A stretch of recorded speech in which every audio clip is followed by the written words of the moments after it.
Mijn naam is Henk van de Heuvel. Ik ben als spraaktechnoloog verbonden aan de Radboud Universiteit van Nijmegen.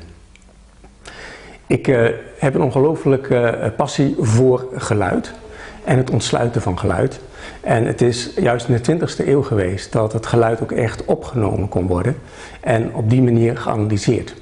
Ik ben begonnen als foneticus, maar doorgegroeid als spraaktechnoloog. En dat is een ontwikkeling die ik zelf ontzettend belangrijk vind. Voor de Digital Humanities, waar wij ons nu mee bezighouden, betekent het dat de spraaktechnologie ongelooflijke kansen biedt om audio- en videomateriaal te ontsluiten, beschikbaar te stellen.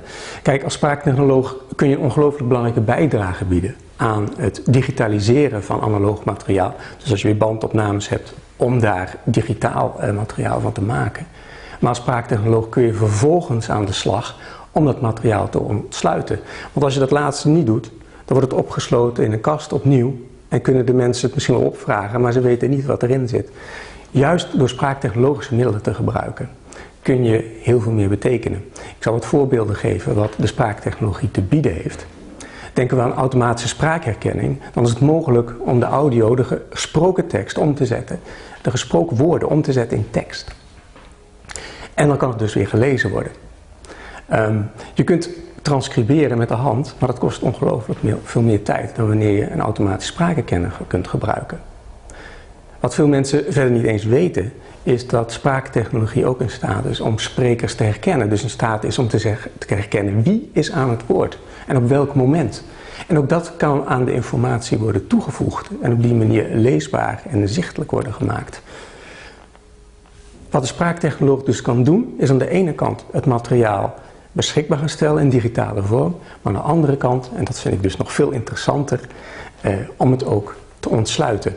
En voor mij als spraaktechnoloog is het materiaal wat je in de Digital Humanities tegenkomt, wat het materiaal is van mensen die een stem willen geven aan wie ze zijn en wat ze hebben meegemaakt en wat ze zelf belangrijk vinden, wat ze willen zingen, wat ze willen zeggen tegen de wereld. Daarvoor biedt de spraaktechnologie ook een bijzondere mogelijkheid om daar verdere ontwikkelingen in te bieden. Het gaat niet om alledaagse spraak. Het gaat niet om wat je tegenwoordig in je telefoon kan spreken. Het gaat om materiaal dat een uitdaging biedt. Want op de achtergrond hoor je allerlei geluiden. Er komen auto's voorbij. Er wordt een deur dichtgeslagen. Er zijn verschillende mensen tegelijk aan het woord. De sprekers zijn vaak wat ouder als het gaat om interviews met veteranen, om iets te noemen. En het biedt bijzondere uitdagingen voor spraaktechnologie. En we zijn in staat om die hindernissen de baas te zijn. En om inderdaad ook voor deze mensen een ontsluitingsmogelijkheid te bieden die snel en efficiënt is. En op die manier ervoor te zorgen dat hun stemmen niet verloren gaan. Mi chiamo Silvia Calamai e lavoro all'Università di Siena, nella sede di Arezzo. Sono una linguista generale, una dialettologa. Negli anni ho raccolto, scoperto, digitalizzato, catalogato archivi orali di provenienza toscana, dagli anni 70 in poi. Questo immenso materiale di parlato e cantato toscano necessita di essere studiato anche dai linguisti, non solo dai linguisti ma anche dai linguisti. I tecnologi della voce ci possono dare degli strumenti e facilitare il lavoro attraverso i sistemi di allineamento, i sistemi di riconoscimento automatico del parlato. Questo faciliterebbe tantissimo il lavoro di ricerca di chi sta dalla parte della sociofonetica e della sociolinguistica, ci permetterebbe di vedere i cambiamenti negli aspetti fonetici, nella pronuncia, negli accenti, nell'intonazione che si sono verificati negli ultimi 70 anni in una regione. Allora, questo lavoro fatto a mano è lungo, prende tempo, è dispersivo. Se riusciamo, anche attraverso l'infrastruttura di Clarin e attraverso una stretta collaborazione, uno stretto dialogo con i tecnologi, se riusciamo a parlare con loro, a trovare un vocabolario comune, noi alla fine potremmo avere una quantità di dati innumerevoli da analizzare dal punto di vista sociofonetico e potremmo descrivere con una base di dati attendibile e riverificabile da parte della comunità, potremmo descrivere i cambiamenti fonetici che ci sono stati in una regione. Non solo, potremmo, se il processo di automatizzazione della catena di trascrizione va a buon fine, potremmo rendere accessibile via lettura una grande quantità di materiale sonoro. La cosa meravigliosa degli archivi orali è che si situano al centro, in un crocevia tra discipline anche molto diverse, gli oralisti, i sociolinguisti, i sociologi, gli economisti, i geografi. Allora, gli archivi orali sono un luogo immaginario per poter trovare e poter provare strade di ricerca veramente interdisciplinari.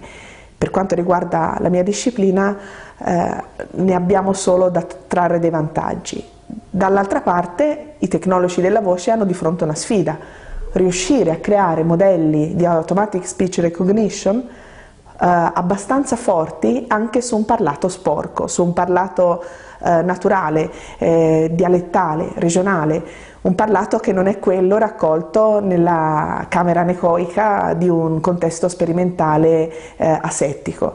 Il parlato reale offre delle sfide anche molto difficili sul versante tecnologico. Allora, chi ha gli archivi orali è bene che li apra, che li renda accessibili, che sia disposto a farli digitalizzare e a farli catalogare, a farli descrivere per restituirli alla comunità. E i tecnologi devono essere pronti e disponibili a parlare con gli umanisti per far sì che uno sforzo comune renda questo percorso più ricco e più pieno di risultati di ricerca. My name's Louise Corti. I work in a data archive that curates data for social scientists in the UK. Our collection spans a huge variety of material from the 20th century, covering some very large surveys through to many sets of qualitative material. Now, in the UK, I think many social scientists who come to use our collections are predominantly obsessed with using text. So we have a few audio recordings that are typically not consulted. In a multimedia age, in a digital age, we should be thinking more about enabling them to access these materials. Unfortunately, some of the ways of delivery and the mode of accessing these materials means it's actually quite a barrier for researchers to come and use that. I think with the advent of speech technology and retrieval methods, we will be able to do so much more and enable them to go one step forward and not just use the flat text.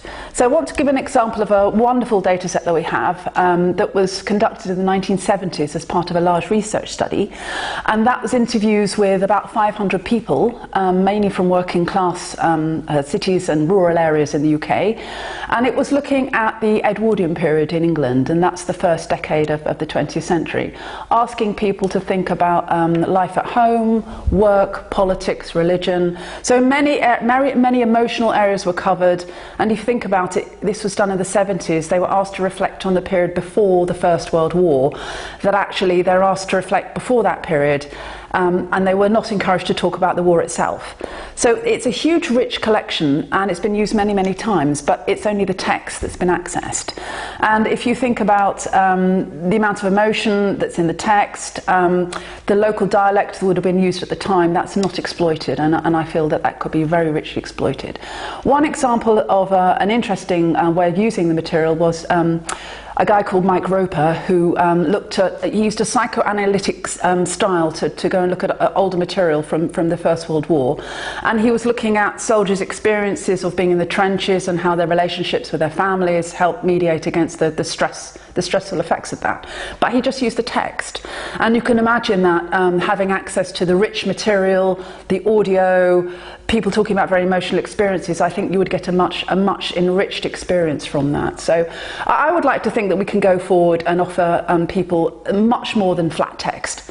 Another example there is we have many photographs from this collection which are not used at all.